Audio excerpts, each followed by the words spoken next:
વડોદરા શહેરની અંદર વડોદરા મહાનગરપાલિકામાં નોકરી કરતા સર્વ સમાજના તમામ કર્મચારીઓ પોતાની લઘુત્તમ વેતનની માગણી છે, કાયમી ભરતી માટેની માગણી છે અને આર્થિક શોષણ બંધ કરવા બાબતેની જે માગણી છે એ માગણીની રજૂઆત કરવા માટે વડોદરા મહાનગરપાલિકાના કમિશનર સમક્ષની રજૂઆત માટે આવેલા છે.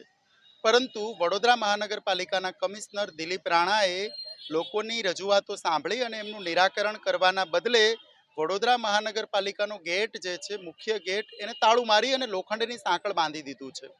તો અમારી જે માગણી છે, કર્મચારીઓની જે માગણી છે, એ માગણી લઘુત્તમ વેતન માટેની છે કે જે ભારત સરકારનો કાયદો છે.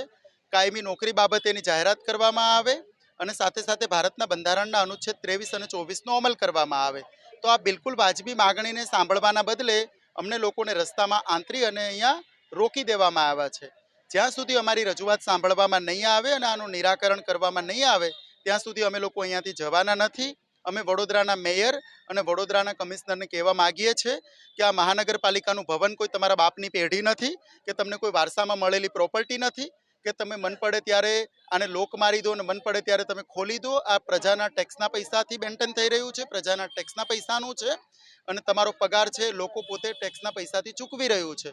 એટલા માટે આ ગેટ ખોલવામાં આવે અને લોકોની સમસ્યાઓને સાંભળી અને એનું નિરાકરણ કરવામાં આવે. જ્યાં સુધી અમારી રજૂઆત બાબતે ગંભીરતા લેવામાં નહીં આવે અને જ્યાં સુધી સાંભળવામાં નહીં આવે, નિરાકરણ કરવામાં નહીં આવે, ત્યાં સુધી અમે લોકો અહીંયાથી હટવાના નથી.